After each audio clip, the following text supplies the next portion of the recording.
The cameras of the world often turn toward scandal, but some stories carry an electricity so powerful that they don't just make headlines, they detonate like cultural earthquakes. Meghan Markle, the Duchess of Sussex turned Hollywood producer, thought she had found her stage with her Netflix series, With Love, Megyn. Season 1 promised reinvention, intimacy, and storytelling rooted in what she called authenticity. It was supposed to be the next big chapter of her life outside palace walls. But by the time Season 2 hit the airwaves, it was already clear she was skating on fragile ice. Critics were circling, whispers were growing louder, and then Megyn Kelly, one of the most unflinching voices in American media, stepped forward and lit a match that sent the whole thing up in flames. The clash between Meghan and Megyn was not an accident. It was a collision of two women who thrive on narrative control, but from opposite ends of the spectrum. Megyn has spent years trying to curate her image, building a carefully staged public persona where every word, every glance, every camera angle is orchestrated. Megyn Kelly has spent years demolishing facades, calling out hypocrisy, and reveling in the chaos that erupts when sacred cows are slaughtered in public view. When Kelly branded Megyn's Netflix series not With Love, Megyn, but With Lies, Megyn, she wasn't just mocking a show. She was ripping open the fragile stitches that Megyn had worked so hard to sew into her Hollywood identity. Before we continue, please hit the like button, subscribe to the channel, and turn on the notification bell for updates. This video begins with that moment of rupture because it tells us something essential about modern celebrity, media warfare, and the delicate balance of truth and perception. Think about it. What happens when a woman who once lived inside Buckingham Palace now finds herself being ridiculed on live television for manufacturing stories about her own life? What happens when her answer isn't a witty comeback or a graceful brush-off, but a threat of a lawsuit? Those are the stakes, and they're far bigger than gossip. This is a battle over credibility, over reputation, over whether Meghan Markle is building a legacy or burying herself under the weight of her own narratives. Let's rewind for a moment. Season 2 of With Love, Megyn was meant to solidify Megyn as a force in the entertainment world. Netflix poured millions into it because they believed that the intrigue surrounding Meghan and Harry wasn't just tabloid fodder. It was marketable drama with global reach. Cameras followed Megyn through carefully arranged scenes of family life, activism, and emotional vulnerability. On the surface, it was supposed to be inspirational, a story of resilience and empowerment. But beneath the glossy edits, viewers began to notice something odd. Storylines shifted depending on which episode you watched. Events were framed in ways that contradicted earlier public accounts. Characters from her past either appeared as glowing allies or were conspicuously absent. It didn't take long for whispers to form. Was Megyn retelling history, bending truth into entertainment? That's when Megyn Kelly stepped in. For years, Kelly has been called everything from fearless to brutal. Her audience expects her to cut through sentiment and go for the jugular. When she devoted an entire segment of her show to tearing apart With Love, Megyn, she did so with the precision of a surgeon and the flair of a showman. She laughed, she rolled clips, she asked pointed questions, and then she dropped the line that went viral within minutes. It's not With Love, Megyn, it's With Lies, Megyn. That phrase ricocheted across social media platforms, trending for days. Memes multiplied, late-night comedians borrowed it, and suddenly Megyn's multi-million-dollar project was being reduced to a punchline. The middle of this story is where the tension climbs. Because Meghan Markle is not just any celebrity. She is someone who has spent years fighting what she calls unfair press, legal battles with tabloids, and public scrutiny from the royal establishment itself. She knows the power of lawsuits. She knows the chilling effect of legal letters. So when reports surfaced that Megyn was furious with Kelly's comments and was actively considering legal action, the temperature shifted. What had been an entertainment spat became something more explosive. This wasn't just one woman mocking another on TV. This was about free speech, defamation, and the fragile line between criticism and libel. Imagine the scene inside Megyn's California mansion. Advisors pacing the room, lawyers drafting potential responses, Harry caught in the middle wondering if another public fight is worth the toll.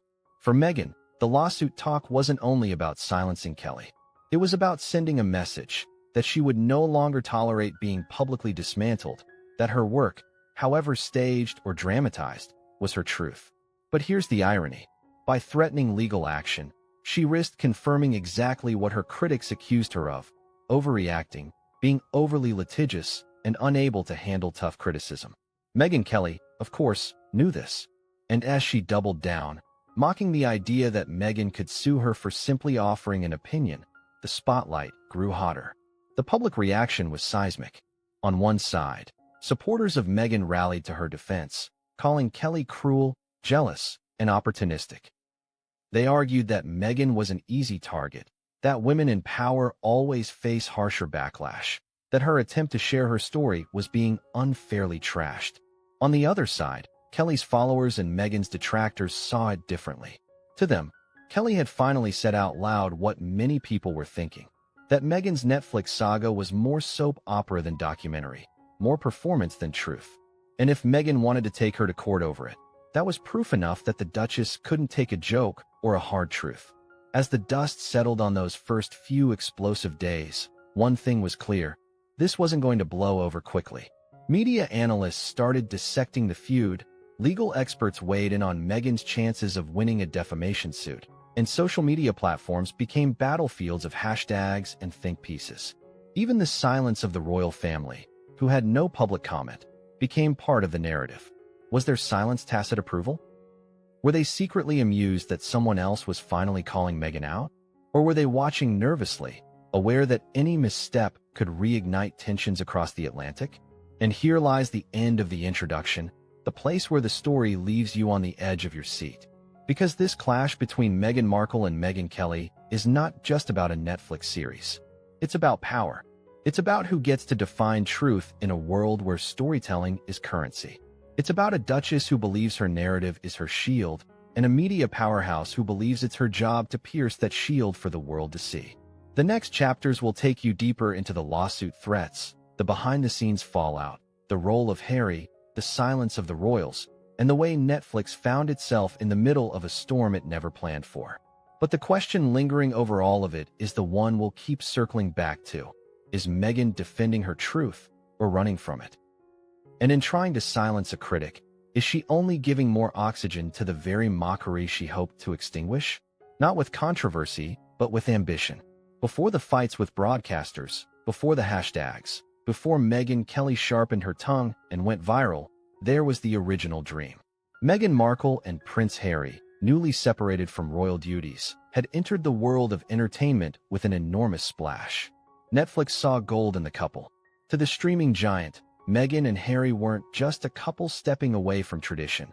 They were a brand, a global sensation with the ability to sell stories, stir debate, and attract audiences across continents. The deal they signed in 2020 was worth staggering sums, rumored to be $100 million. It promised documentaries, children's shows, and content that would redefine what it meant to be a royal outside the palace walls. At the center of this bold venture was a project that Megyn insisted would show her heart, her voice, her perspective. That project would later be branded as With Love Megyn. Season 1 was a glossy introduction, a production designed to present Megyn not as a duchess bound by tradition, but as a modern woman charting her own destiny. Every frame was polished, every storyline carried emotional beats designed to humanize her, and every episode tried to weave together the narrative of a woman wronged by a rigid monarchy, but redeemed through resilience. Viewers saw her laughing in her California home, sharing anecdotes about motherhood, speaking about her activism, and reflecting on her journey with Harry by her side. It was positioned as a love letter to her life after the crown, an intimate portrayal of struggle, reinvention, and empowerment. The world reacted with fascination. Supporters praised the honesty, the vulnerability, and the way Megyn seemed to peel back the curtain on an institution famous for secrecy. They applauded the courage it took to share her version of events after years of tabloid vitriol. But there was another current flowing beneath the applause, one less forgiving. Critics pointed out how staged some scenes appeared, how rehearsed certain conversations sounded, and how selective the storytelling seemed. They noted what was left out: the tension with Harry's family, contradictions between her statements and earlier interviews, and the unmistakable sense that every moment was curated for maximum sympathy. Even then, the word fabrication began to surface quietly in some corners. Yet the ratings told a different story. Millions tuned in. For Netflix, this was success. For Megyn, it was vindication. Season 1 gave her a platform, a sense of ownership over her story. She had, at least for a moment, shifted the narrative. But momentum in entertainment is fragile. For every fan willing to embrace her truth, there were others skeptical, waiting for cracks to appear. That skepticism formed the backdrop for Season 2, a season that promised to expand, to go deeper, to turn Megyn from a symbol into a storyteller. It was here that the seeds of future conflict were planted. Season 2 was marketed as more daring, more intimate, and more revealing than the first. Netflix poured resources into it, hiring directors, writers, and consultants who could shape Megyn's life into episodic arcs. Megyn herself reportedly became deeply involved in every stage, from script to edit. She wasn't just the star, she was the architect. She wanted control, and she had it. The show followed her activism more closely, reenacted moments from her royal life, and brought in voices from her past who reinforced her version of events. It was meant to be her definitive narrative, the one that drowned out the tabloids and redefined her public image once and for all. But the more control Megyn exerted, the more the product seemed to carry her fingerprints. To supporters, this was authenticity. To critics, it was manipulation. For every tear shed on camera, there were whispers behind the scenes about exaggerated timelines, about past acquaintances who refused to participate because they disagreed with her portrayal, about the blurred line between documentary and scripted drama.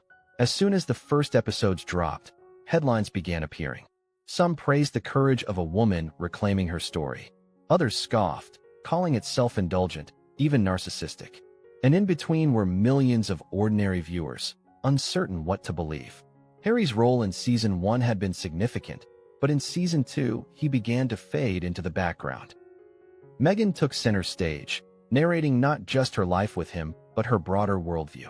This shift was deliberate, a choice to define herself outside of her husband. But it also opened her to more criticism. Detractors claimed she wanted the spotlight entirely on herself, that she was using Harry as a stepping stone rather than a partner. Supporters countered that it was refreshing to see a woman carve her own path, even while married to one of the most famous men alive. The tension around her independence became part of the larger narrative of the season. Then came the reception. Social media lit up as fans and critics dissected each episode. Supporters created fan edits, praising her strength, posting quotes that inspired them. Critics made parodies, mocking the melodrama and pointing out inconsistencies. Some compared the series to Keeping Up with the Kardashians with a royal twist, a show that blurred the line between reality and performance until it was impossible to tell where truth ended and acting began. It was within this climate that Megyn Kelly found her opening.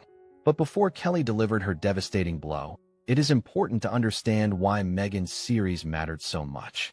It wasn't just entertainment. It was part of a broader strategy. Meghan and Harry had lost the protective embrace of the monarchy. Their financial independence depended on deals like the one with Netflix.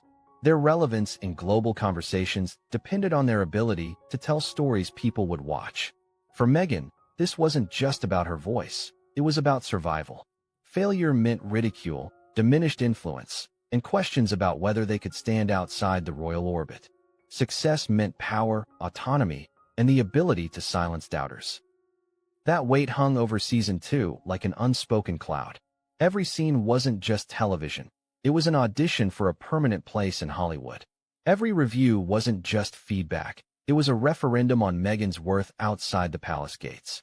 It is here that Chapter 1 leaves us, at the edge of triumph and vulnerability, with Megyn basking in the glow of creative control while unknowingly walking straight into the storm that would define the months ahead.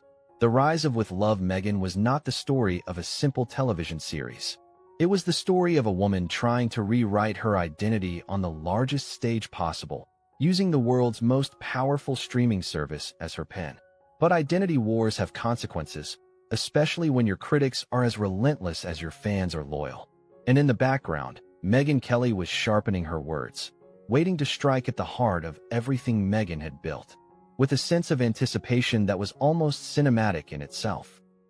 By the time Season 2 of With Love Megyn was announced, The press machine was in full gear. Trailers rolled out with sweeping music, lingering shots of Meghan looking contemplative in sunlit gardens, Harry's voice chiming in with supportive phrases, and a promise that this new season would be bolder, rawer, and more revealing than the first.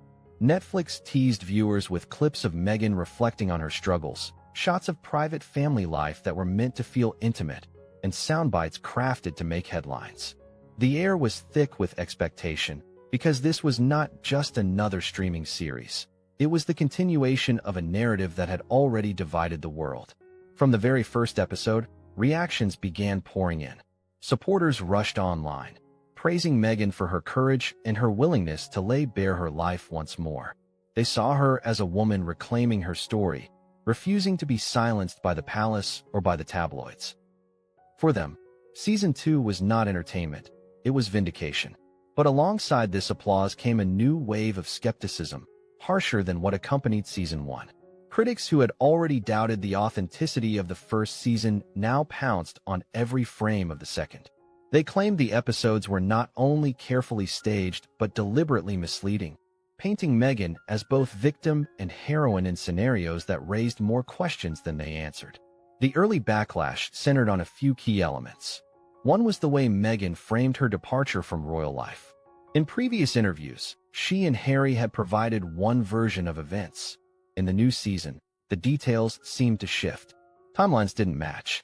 Statements she made about specific incidents conflicted with earlier accounts. To some viewers, this was evidence of the natural evolution of memory. To her critics, it was proof that she was rewriting history for dramatic effect. Another flashpoint was the portrayal of her relationships with friends and colleagues from her past. The series painted her as a loyal friend abandoned by many after her marriage, but several individuals publicly contradicted this, saying they chose distance because they felt Meghan used relationships strategically. What struck viewers most was the tone of the show. Where Season 1 carried the sheen of introduction, Season 2 had the flair of melodrama. The camera lingered longer on tears, the music swelled louder at emotional moments, and the pacing felt designed less for truth and more for effect. This wasn't lost on audiences accustomed to reality television. Comparisons to soap operas and scripted reality shows like The Hills or even the Kardashians franchise began popping up on Twitter and Reddit. The irony was glaring. Meghan had often condemned the tabloids for turning her life into spectacle, yet here she seemed to be packaging that same spectacle for global streaming audiences. Netflix executives, at least in the early days, defended the project. For them, the numbers mattered most, and the initial wave of viewership was strong. The controversy itself drove engagement. Clips circulated widely, debates raged on morning talk shows, and social media algorithms pushed Meghan-related content into trending columns. To Netflix, controversy was currency. But to Meghan, the backlash carried a different weight. She wanted admiration, respect, and validation. What she was getting was parody, ridicule, and growing whispers that her so-called documentary was more performance than reality. The backlash didn't just come from the usual critics. Mainstream outlets that had once offered sympathetic coverage now published sharper takes. Opinion pieces appeared in respected newspapers asking whether Meghan's project was harming her credibility. Analysts began questioning whether her attempt to dominate Hollywood storytelling was backfiring, creating a gap between the image she wanted and the perception viewers actually held. Even supporters quietly admitted that certain scenes felt overly curated, that the line between authentic storytelling and manipulation was becoming harder to define. Another layer of backlash came from within royal circles, though not directly. The palace maintained its usual silence, but sources close to royal aides whispered to journalists about their frustration with how Meghan depicted events. These sources claimed that her version of events was not only exaggerated but insulting to the people who had once worked to support her. They argued that history was being rewritten on camera to paint Meghan as a solitary victim, while ignoring the nuances of what had actually taken place. Though the palace never made an official statement, the quiet murmurs only added to the public suspicion that Meghan's storytelling was less about truth and more about control. Social media fueled the fire in ways that traditional outlets could never match. Clips of Meghan crying or delivering dramatic lines were clipped, remixed, and set to mocking captions. The hashtag #WithLiesMegyn began appearing even before Megyn Kelly's devastating commentary. Younger audiences, quick to turn serious moments into viral jokes, turned entire episodes into meme fodder. For every heartfelt fan account defending Megyn, there were 5 parody accounts mocking the production quality, the music cues, or the contradictions in her story. The cultural tide was shifting, and Megyn found herself in the middle of a storm she couldn't easily control. Harry's presence in Season 2 also sparked commentary. While he appeared supportive, his reduced screen time raised questions. Was this Megyn's show alone now? Was Harry being sidelined? Or was this a deliberate attempt by Megyn to carve out her own identity independent of him? Observers debated whether Harry looked comfortable, whether he seemed reluctant, and whether the marriage itself was being strained under the weight of Megyn's Hollywood ambitions. While no concrete evidence suggested trouble between them, the speculation added yet another layer of noise around the series. For Megyn, the backlash must have felt like déjà vu. She had left the palace in part to escape relentless criticism, yet here she was again, facing it from new corners. The difference now was that she no longer had the shield of royal protocol. Every comment, every review, every joke landed directly on her reputation, without the buffer of monarchy to absorb the blows. She had chosen to step into the entertainment world, and in that world, scrutiny was not only relentless but unforgiving. Once audiences began to doubt your authenticity, every subsequent project carried the weight of suspicion. By the time the season had been streaming for a few weeks, the conversation had shifted almost entirely. It was no longer about whether Megyn's story was inspiring, but whether it was believable. That distinction mattered. Audiences will forgive flaws, but they rarely forgive feeling manipulated. And as more commentators began calling the series a carefully choreographed drama rather than a genuine documentary, Megyn's credibility faced its greatest challenge yet. The seeds of mockery had been planted, waiting for a single strong voice to articulate what many already suspected. That voice was about to come from Megyn Kelly, whose entrance into the debate would turn skepticism into ridicule and backlash into open war. This chapter closes with that sense of anticipation, the pause before the strike. Season 2 had arrived with grand promises, but left the door wide open to criticism. Megyn had delivered her version of truth, but truth in the age of streaming is fragile. All it takes is one well-aimed phrase to shatter it. And somewhere in a New York studio, Megyn Kelly was preparing that phrase, a sharp line that would take Megyn's carefully built brand and drag it into the fire of public mockery. With the entrance of a figure who thrives in controversy, someone who has built a career not just on reporting stories, but on challenging, dismantling, and sometimes mocking the very people who dominate headlines. Megyn Kelly, former Fox News anchor turned independent broadcaster and podcaster, had already cemented her reputation as a woman unafraid of confrontation. For years, she had faced down political giants, Hollywood icons, and cultural movements that most media figures would tiptoe around. Love her or hate her, Megyn Kelly had mastered the art of provocation, and when she set her sights on Meghan Markle's latest Netflix offering, it wasn't just another celebrity critique. It was a calculated takedown designed to strike at the core of Megyn's public persona. Kelly's style has always been blunt. She doesn't couch her words in politeness. She sharpens them into weapons. By the time Season 2 of With Love, Megyn hit Netflix, Kelly had already voiced skepticism about Megyn in past segments. She had criticized her Oprah interview, questioned her accounts of royal life, and mocked what she saw as contradictions in Megyn's narrative. To Kelly, Megyn represented the epitome of a curated celebrity image, a woman who claimed victimhood while simultaneously leveraging fame for influence and wealth. When the second season dropped and began attracting both viewers and ridicule, Kelly saw the perfect opportunity to frame the conversation in her own words. On her show, Megyn Kelly didn't just review the series.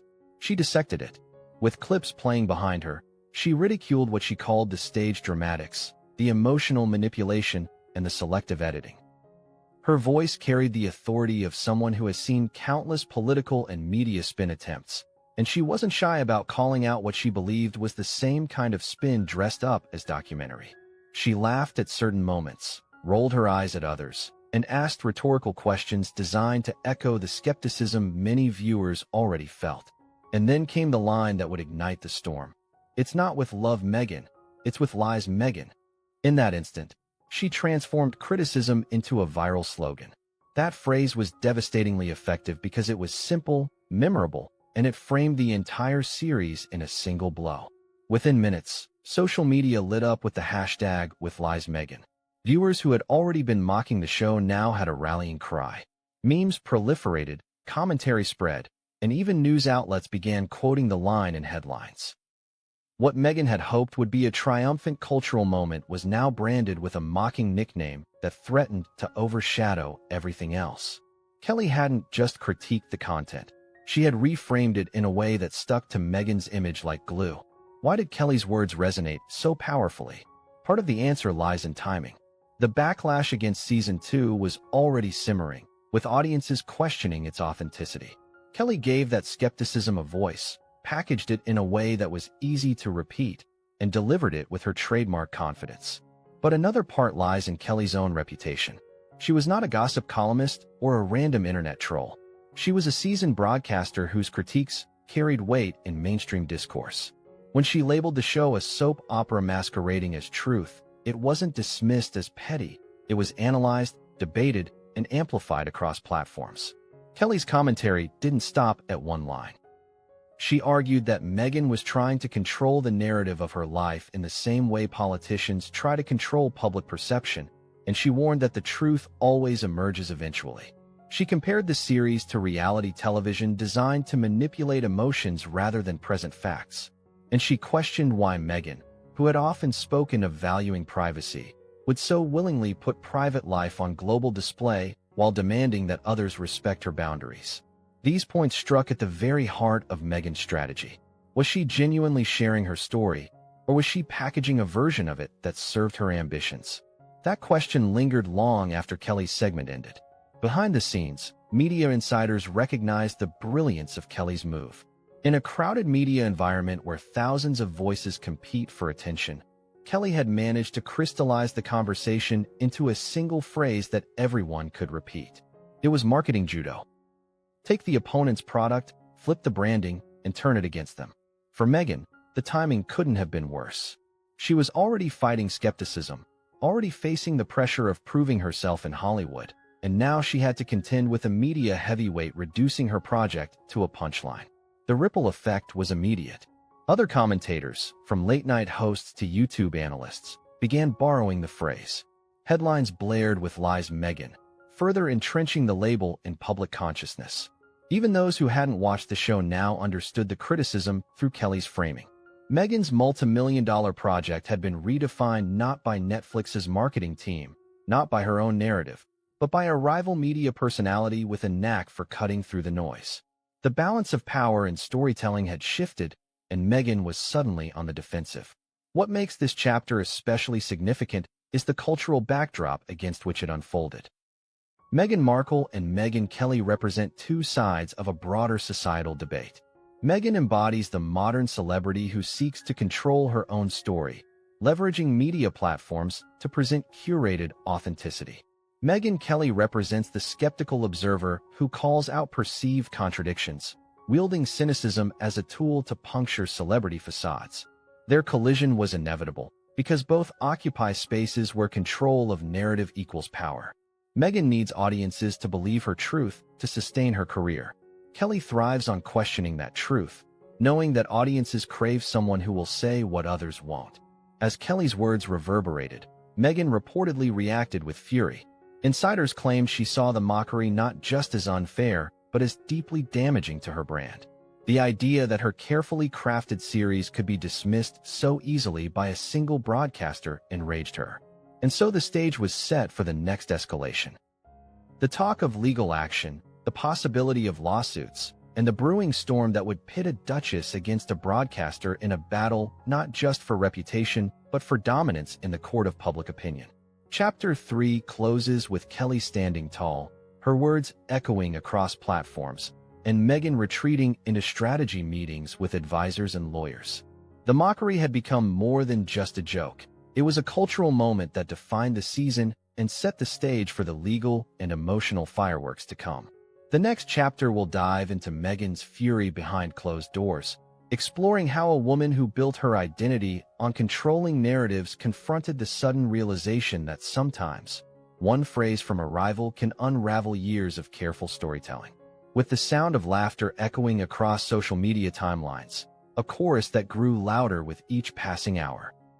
Megyn Kelly's remark had landed like a thunderclap, and almost instantly, the phrase "with lies Megyn" began to circulate far beyond the walls of Kelly's studio.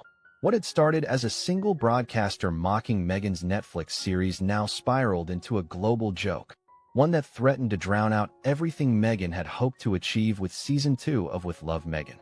It is one thing to face criticism in a review column or to endure questions in a press conference, but it is another thing entirely to become the punchline of a meme cycle. Meghan Markle found herself in the middle of that storm, and she was woefully unprepared for the speed with which the internet could weaponize ridicule. The mockery began in predictable places. Kelly's regular viewers clipped the segment and shared it on platforms like Twitter and YouTube. Within minutes, the phrase became a trending topic. But it didn't stop there. Comedy accounts latched onto it, pairing the words "with lies Megyn" with still shots from the series. One viral post showed Megyn seated dramatically in a lush garden, captioned with the new title splashed across the screen like a parody poster. Another spliced clips from the series with laugh tracks, transforming moments meant to be poignant into scenes of comedy. The internet, as it often does, took the spark and turned it into a bonfire. Traditional media outlets joined the chorus. Morning talk shows referenced Kelly's phrase in their coverage, some with amusement, others with analysis. Headlines began adopting the term, often with quotation marks, but always in a way that reinforced its spread. Late-night hosts incorporated it into their monologues, poking fun at Megyn while drawing laughs from their studio audiences. The damage was not just in the humor. It was in the way Kelly's phrase began to frame the narrative. Instead of discussing the content of the series, people discussed whether Megyn was lying. Instead of evaluating her storytelling, the public debated whether her credibility could survive being branded a fabricator. Inside Megyn's camp, the reaction was one of disbelief and anger. Advisors reportedly scrambled to figure out how to respond. Public relations experts warned against directly addressing the mockery, fearing it would give it even more attention. Others argued that silence would be interpreted as weakness, that Megyn needed to push back and defend herself. Megyn herself, according to sources close to her, was livid. She had poured time, money, and emotional energy into crafting the series, only to see it dismissed with a single mocking line. To her, Kelly's words weren't just a joke, they were an attack on her integrity. The fury inside her California home contrasted sharply with the amusement playing out online. For Megyn, every meme felt like a knife, every parody another reminder that her efforts to reshape her narrative were slipping out of her control. For Kelly, however, the reaction was proof of her power. She reveled in the attention, knowing that her phrase had achieved what every broadcaster dreams of: cultural stickiness. The more Megyn's supporters tried to argue against it, the more the phrase "with lies Megyn" spread. In the court of public opinion, Kelly had seized the advantage. What made the mockery especially potent was that it tapped into existing doubts. Many viewers were already skeptical of Megyn's version of events. Kelly had not invented criticism, she had crystallized it. By labeling the series a fabrication, she gave voice to the unease people felt but had not articulated. This resonance made the ridicule harder for Megyn to combat. She could issue statements, threaten lawsuits, or ignore the noise, but none of those strategies could erase the seed of doubt planted in people's minds. Once credibility is questioned publicly, it rarely returns unscathed. The fallout extended beyond Megyn's personal brand. Netflix executives were reportedly alarmed at how quickly the mockery overshadowed their investment. What had been marketed as a serious documentary was now being dismissed as a soap opera. While the streaming giant appreciated the surge in attention. After all, controversy drives viewership, they also recognized the long-term risk. If their high-profile talent became associated with ridicule rather than respect, it could diminish the value of future projects. Internally, debates erupted over whether to defend Megyn publicly or to quietly distance themselves from her brand. The tension between financial gain and reputational risk added another layer to the unfolding drama. public reaction was not monolithic. While many mocked Megyn, her defenders fought back. Hashtags appeared in her support, calling Kelly a bully and accusing her of targeting Megyn because of race, gender, or jealousy. Influencers and fans posted lengthy threads defending Megyn's authenticity and praising her willingness to be vulnerable. But even these defenses often used Kelly's phrase, inadvertently reinforcing it. In trying to fight the fire, they fed it oxygen. The cultural conversation had been set, and Megyn was struggling to shift it. The international angle added further complications. British tabloids seized on Kelly's words with glee, framing them as validation of years of critical coverage. In the United States, media outlets debated whether Megyn was unfairly targeted or whether she had brought the backlash upon herself by overplaying her hand.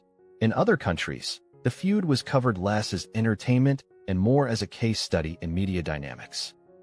How quickly a powerful broadcaster could derail a celebrity's carefully crafted image. The global attention ensured that Megyn's humiliation was not confined to one market. It was everywhere, unavoidable, inescapable.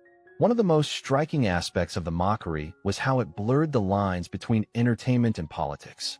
Kelly, though a media personality, often positioned herself as a cultural commentator, someone who could cut through celebrity glamour with blunt honesty. Megyn, though a celebrity, carried the weight of royalty and activism, positioning herself as more than just an entertainer. Their clash became symbolic of larger debates: authenticity versus performance, truth versus perception, control versus exposure. Viewers weren't just laughing at a Netflix series. They were participating in a broader cultural reckoning about who gets to define reality. As the laughter grew louder, Megyn's options narrowed. Threats of legal action began to surface, as whispers spread that she was consulting with lawyers about whether Kelly's words crossed into defamation. For Megyn, the stakes were not just about silencing a critic, but about reclaiming control over her image.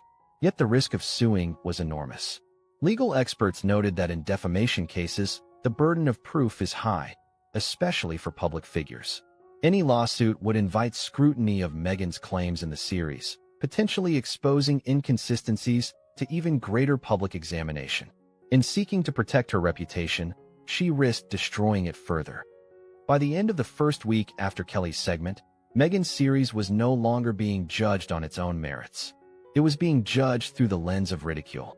The internet had spoken, and the verdict was merciless. Megyn's fury behind closed doors was understandable. She had lost control of the story she had worked so hard to tell. Kelly, meanwhile, was unscathed, her audience emboldened, her cultural relevance reinforced. The stage was set for escalation, because if Megyn could not tolerate mockery, and Kelly refused to back down, the conflict was destined to grow more explosive. Chapter 4 closes with Megyn standing at a crossroads. On one side was silence, which risked allowing the ridicule to calcify into permanent perception. On the other side was confrontation, which risked amplifying the very mockery she despised. It was a no-win situation, a trap from which the only escape might be reinvention. But Megyn was not ready to concede. In her world, every battle was worth fighting, especially one that threatened to define her legacy. And so, with anger in her heart and lawyers on speed dial, she prepared to push back. The world had laughed, but the fight was far from over. With the scene far from the bright lights of television studios or the polished halls of Netflix's headquarters, it unfolds inside Megyn and Harry's Montecito mansion, where the mood shifted from frustration to outright fury the moment Megyn Kelly's words began trending worldwide. Megyn was reportedly pacing, phone in hand, scrolling through a sea of posts that mocked her series with the phrase "with lies Megyn" stamped across still shots from her show. The more she scrolled, the angrier she became. For someone who had worked tirelessly to present herself as a figure of authenticity and empowerment, seeing her project reduced to a punchline felt like betrayal, humiliation, and sabotage all rolled into one. The fury wasn't just about Kelly's words. It was about the speed with which they spread. Megyn had always known the power of media, but this was different. This wasn't a critical article buried in the opinion section of a newspaper. This was ridicule amplified by millions of voices in real time, leaving her without control of the narrative. Every hour, more memes appeared, more late-night hosts picked up the joke, and more headlines used the label. She could feel the walls of perception closing in, suffocating the brand she had tried to build. For someone who believed in narrative as power, the loss of that power was intolerable. Inside the house, her team scrambled to manage the crisis. Advisors debated strategy around the kitchen island, each voice rising above the next. One urged calm, arguing that the ridicule would fade if ignored. Another insisted they needed to respond immediately, framing Kelly as cruel and biased. Meghan rejected the idea of silence outright. To her, doing nothing meant surrendering, allowing the label to stick forever. She demanded options, legal or otherwise, that could silence the mockery and force the conversation back onto her terms. Lawyers were looped into late-night calls. Legal memos were drafted, dissecting whether Kelly's remarks crossed into defamation.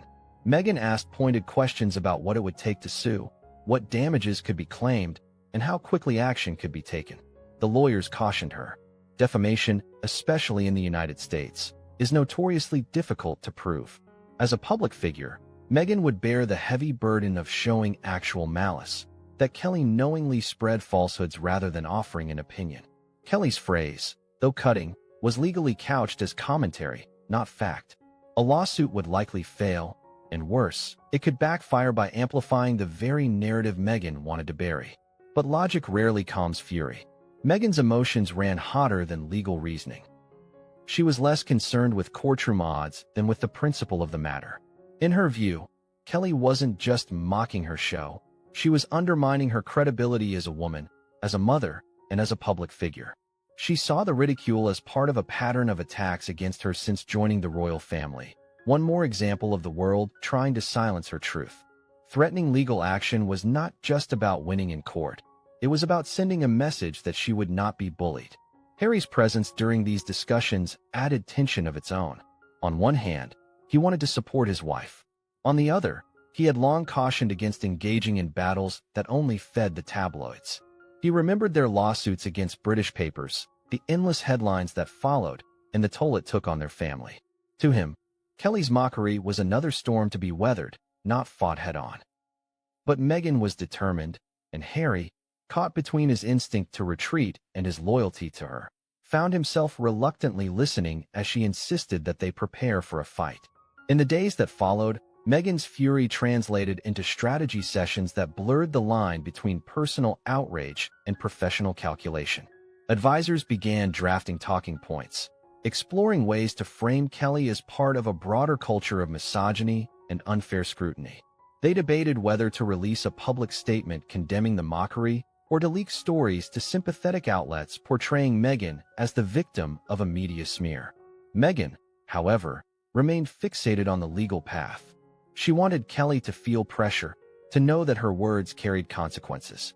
Even if no lawsuit was ultimately filed, the threat of one could be enough to shift the conversation. The atmosphere in the mansion was tense, with phones buzzing constantly, emails flying, and aides whispering in hallways about the severity of the crisis. Meghan, always sensitive to how she was portrayed, demanded daily updates on how the phrase was trending, which outlets were covering it, and what allies were saying in her defense. Each new meme, each mocking headline reignited her anger, making her more resolved to fight. For those around her, it was clear, this was no passing irritation. This was personal. The irony was not lost on observers outside her circle. Meghan had built her reputation in part on challenging the media, claiming to want a healthier, more honest public conversation. Yet here she was, considering silencing a critic through legal threats. To her detractors, this proved Kelly's point, that Meghan wanted control, not truth, and that anyone who disrupted her narrative would be met with retaliation. To her supporters, however, Meghan's fury was justified. They argued that Kelly's mockery wasn't harmless commentary, but an attempt to discredit a woman who had endured years of unfair treatment. The wider world only saw glimpses of Meghan's anger, mostly through leaks that painted her as deeply unsettled. Insiders whispered to tabloids that she was raging, inconsolable, and determined to respond. These leaks, whether intentional or not, fueled the perception that Meghan was preparing for a dramatic escalation. Meanwhile, Kelly doubled down, repeating her criticisms in follow-up broadcasts, mocking the idea that Meghan could sue her, and reveling in the ratings bump the controversy brought her. For Kelly, Meghan's fury was proof of victory. For Meghan, Kelly's defiance was proof that she needed to act. The mockery, the legal debates, the tension with Harry, and the constant swirl of media coverage created an atmosphere of siege inside Meghan's home. She saw herself as a woman under attack, her integrity questioned, her hard work reduced to a joke. But fury can be a dangerous guide. The more she focused on silencing Kelly, the more she risked amplifying her voice. The stage was set for a clash not just between two women, but between two strategies of power, one rooted in control of narrative, the other rooted in dismantling it. Chapter 5 ends with Meghan standing before a decision. Would she escalate by sending formal legal letters, risking more attention and potentially a humiliating courtroom battle? Or would she attempt to redirect the narrative through public relations, trying to reclaim sympathy from the audience now laughing at her expense? Her fury was undeniable, her determination absolute, but the path forward was fraught with peril. Every option carried risk, every move invited scrutiny. And yet, for Meghan, doing nothing was unthinkable. The next chapter would reveal whether her anger hardened into action, and what consequences that action would bring. With a focus not on Meghan, but on the man who has stood beside her through every storm since they walked away from royal duties. Prince Harry had always been portrayed as her shield, her confidant, her partner in every battle. But as Megyn Kelly's mocking words spread across headlines and Meghan's fury boiled over into legal discussions, Harry's role became complicated. He was caught between loyalty to his wife and his instinct for survival in the brutal world of public opinion. For the first time, he found himself questioning not just the criticism itself, but the strategy Meghan wanted to pursue in response. Harry's history with the press had always been fraught.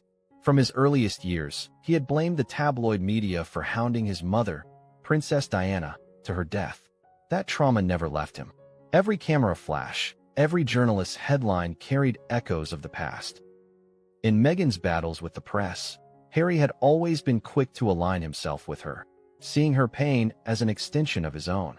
When Meghan wept over headlines, Harry saw his mother's suffering reflected back at him. When Meghan threatened lawsuits, Harry supported her, remembering the times his family had stayed silent as the press shredded his mother's reputation. Silence, in his mind, was complicity, but the clash with Megyn Kelly felt different. This wasn't the British tabloids spinning salacious gossip or printing invasive photos. This was an American broadcaster mocking a Netflix series, a series that Harry himself knew was more entertainment than documentary. While he supported Meghan in creating it, he had reservations about how much of their lives were being dramatized for cameras. He had voiced concerns quietly during production, warning that they might expose themselves to ridicule if the series appeared staged. Now, watching the fallout, he couldn't help but feel those warnings had been prophetic. Inside their home, Harry tried to act as mediator when tensions with Meghan's advisors rose. He listened patiently to Meghan's anger, holding her hand during heated discussions, but when the lawyers spoke about the risks of legal action, he found himself leaning toward caution. He knew the American courts were a different arena from the British ones they had battled before. He also knew that Megyn Kelly thrived on conflict. Suing her could give her the perfect stage to cast Meghan as overreacting, intolerant of criticism, even tyrannical in her need for control. Harry wanted to protect Meghan, but he also wanted to protect the fragile public goodwill they still had left. This balancing act began to strain him. Sources close to the couple described Harry as increasingly withdrawn during those tense days. While Meghan pored over headlines and demanded updates, Harry often retreated to his study or went for long walks on the property. To outsiders, it might have looked like distance. To those who knew him, it was survival. He needed space to think, to reconcile his instinct to stand by Meghan with his doubt about whether this was a fight worth having. Harry's friends, those few who still spoke to him despite the couple's strained ties to the wider royal circle, reportedly advised caution. They told him that Kelly's words, while cruel, would fade in time. They reminded him that picking a fight with a media personality rarely ended well. Meghan, they said, should focus on future projects rather than dwelling on a single insult. But Meghan didn't see it that way. To her, Kelly's words were not a passing insult, but a direct threat to her credibility. Harry was torn.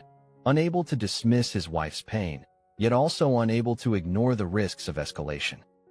The strain also showed in how the couple interacted with Netflix executives.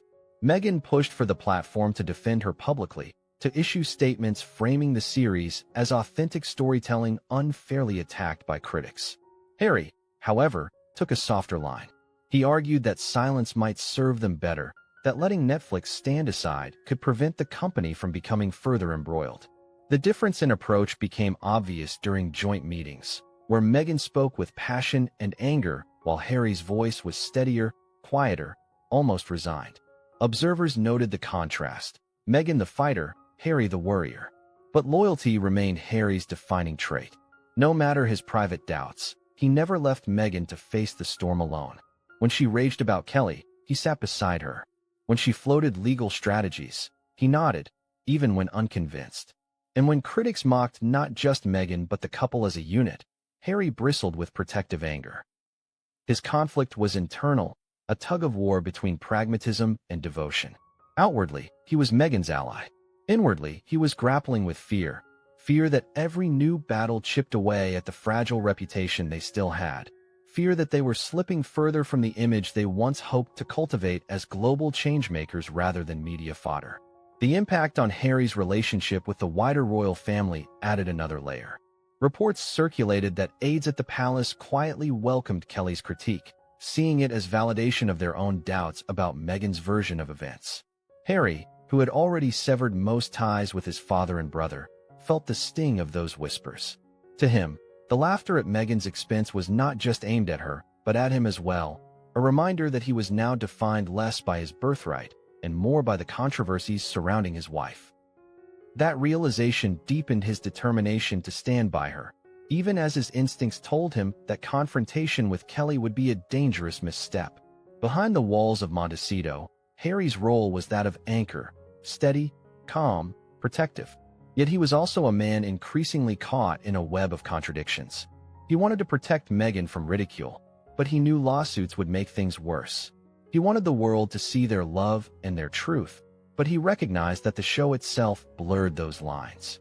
He wanted Megyn to feel empowered, but he feared her fury would lead them into yet another cycle of headlines that eroded the dignity they both craved. Chapter 6 closes with Harry standing in the shadows of Megyn's fury, a figure torn between past trauma and present loyalty. His voice of caution was quiet but persistent, even if often drowned out by Megyn's determination to fight. In the days ahead, his influence would matter. Whether as a calming force that urged restraint or as a devoted husband who followed his wife into battle despite his doubts. Either way, Harry's role in the drama was not passive.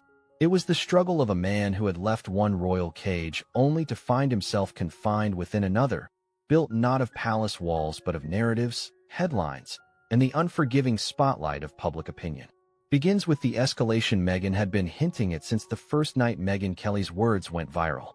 The fury that consumed her soon transformed into a concrete plan, the threat of a lawsuit. By this stage, Megyn was no longer content with backroom debates and whispered discussions with advisors. She wanted action, something tangible that would send a signal not only to Kelly but to the world at large. If her name and her series could be reduced to a punchline with a single mocking phrase, then she would wield the sharpest weapon she believed she had: legal power. The process began quietly but quickly. Megyn's legal team, already familiar with representing her in battles against tabloids, was asked to examine the Kelly segment in excruciating detail. Lawyers dissected transcripts, analyzing whether Kelly's statements could be construed as defamatory rather than opinion. They weighed the possibility that Kelly's mocking phrase, "with lies Megyn," had crossed the line from commentary into an accusation of dishonesty that damaged Megyn's reputation. Every word, every inflection was scrutinized. Megyn pressed them for answers. Could she sue? And if she did, could she win? The legal team's response was cautious. They explained that in the United States, free speech protections are among the strongest in the world, particularly when it comes to commentary about public figures. The bar for defamation was high. Megyn would need to prove that Kelly had made knowingly false statements with actual malice. A mocking nickname, no matter how cruel, would almost certainly be seen as opinion rather than fact. The odds of success were slim.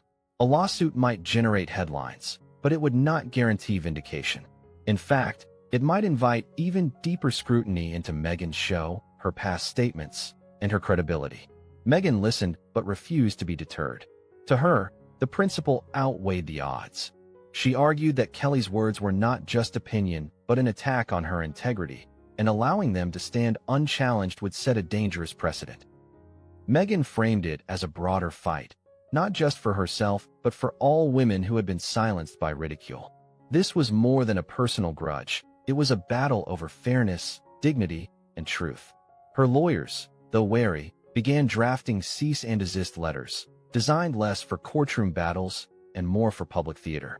Even if no lawsuit followed, the threat of one could make headlines, signaling Meghan's refusal to be mocked without consequence. The letters were never intended to be quiet. Meghan's advisors leaked news of them to friendly media outlets, which reported that she was considering legal action against Megyn Kelly. The leaks achieved their purpose. Headlines once again revolved around Meghan, not just the mockery. For a brief moment, she shifted the narrative from humiliation to defiance. But Kelly was not the kind of figure to be cowed by legal threats. On her next broadcast, she doubled down, laughing at the idea of being sued and daring Meghan to follow through. Her defiance only amplified the story, making it clear that the feud was no longer a one-sided mockery, but an open war between two powerful women unwilling to back down. The lawsuit threat split public opinion. Meghan's supporters applauded her willingness to stand up for herself. They argued that ridicule disguised as commentary could have real consequences for someone's career and reputation, and Meghan had every right to fight back. They saw Kelly's words as bullying, another example of a woman in power being torn down for daring to speak her truth. On the other side, critics accused Meghan of being thin-skinned and litigious, unable to handle criticism despite willingly entering the entertainment industry. To them, the lawsuit threat proved that Meghan was more interested in control than in honesty, more eager to silence voices than to engage with them. The media frenzy grew. Legal experts appeared on talk shows, analyzing Meghan's chances in court and debating whether Kelly's words were actionable. Some dismissed the idea outright, calling the lawsuit threat a publicity stunt. Others noted that while Meghan might not win in court, the very act of filing could intimidate other critics, creating a chilling effect that discouraged mockery in the future. Meghan's team likely counted on this, understanding that even if she couldn't silence Kelly, she could make others think twice before following her lead. Netflix executives, already rattled by the mockery, grew more nervous as the lawsuit chatter gained traction. They worried that legal action would further entangle their brand in controversy. What had started as entertainment was morphing into a political and legal spectacle, one that could alienate viewers and damage relationships with other creators. Behind closed doors, Netflix urged caution, quietly pressing Meghan to avoid escalation. But Meghan, still seething, believed that not fighting back was equivalent to surrender. To her, the lawsuit threat was not just a tactic, it was a necessity. Harry's role during this period was conflicted but supportive. He worried about the consequences of legal escalation, but he also saw how deeply the ridicule hurt Meghan. To him, standing by her mattered more than public perception.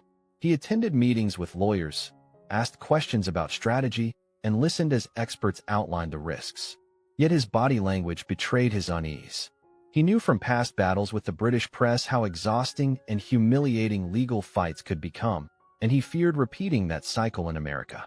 Still, he chose loyalty over caution, backing Meghan even as doubts gnawed at him. The lawsuit threat also reignited old debates about Meghan's relationship with the royal family. Critics pointed out that while the monarchy had often absorbed criticism and mockery without legal retaliation, Meghan seemed unwilling to do the same. To them, this highlighted the cultural clash between royal tradition and Meghan's Hollywood approach to image control. The royals believed in the mantra, never complain, never explain. Meghan believed in confrontation. Kelly, by mocking her, had touched the nerve that exposed this difference to the world. As the days passed, the cease and desist letters remained in draft form, never publicly filed. Meghan's team debated endlessly about timing, impact, and optics. Would filing a lawsuit draw sympathy or ridicule? Would it protect her image or damage it further? Every option carried risk, every path forward uncertain. Yet Megyn refused to let go. Even if the lawsuit never materialized, the threat alone allowed her to project strength, to show the world she would not be reduced to silence by a mocking phrase. Chapter 7 ends with Megyn standing at the brink of escalation, her lawyers armed with letters, her advisors divided, her husband conflicted, and the world watching closely. Kelly's mockery had sparked a fire, but Megyn's lawsuit threatened to turn that fire into an inferno. The next stage of the drama would reveal whether Megyn's gamble would pay off, or whether the attempt to silence a critic would only amplify the very ridicule she wanted to erase. Chapter 8 begins in the streets of digital life, where public opinion becomes both a battlefield and a jury box. The moment Megyn's legal threats surfaced, the conversation surrounding her clash with Megyn Kelly transformed. What had been primarily laughter and mockery now evolved into a full-blown cultural debate. Social media feeds filled with threads dissecting the feud, television panels convened to discuss its implications, and news outlets churned out think pieces analyzing who was right, who was wrong, and what the fight represented on a broader scale. The reactions split sharply along familiar lines. On one side were Megyn's supporters, the loyal followers who had stood by her through her conflicts with the royal family and her battles with the British press. For them, Kelly's words were not just cutting commentary, but an example of how women in the public eye are often torn down for daring to tell their stories. Hashtags defending Megyn appeared on Twitter and Instagram, with phrases like "Stand with Megyn" trending for several days. Influencers and activists posted videos arguing that Kelly's attack was part of a pattern of misogyny and racism that Megyn had faced since the moment she entered the royal orbit. They saw her legal threats not as overreach, but as courage, a refusal to accept bullying disguised as critique. On the other side, critics saw things very differently. To them, Megyn's lawsuit threat proved exactly what Kelly had implied, that Megyn could not handle criticism. These voices argued that Megyn had willingly entered the entertainment world, a space where public scrutiny was inevitable, and now she was trying to silence anyone who dared question her. Mockery was fair game, they insisted, especially for someone who had built a multi-million-dollar brand on telling her story. In their view, Kelly was simply articulating what many people already believed, that with Love Megyn was more performance than truth. The hashtag #WithLiesMegyn continued to dominate, and defenders of Kelly used it relentlessly as a badge of resistance against what they perceived as Megyn's attempt to control speech. Television talk shows leaned into the feud.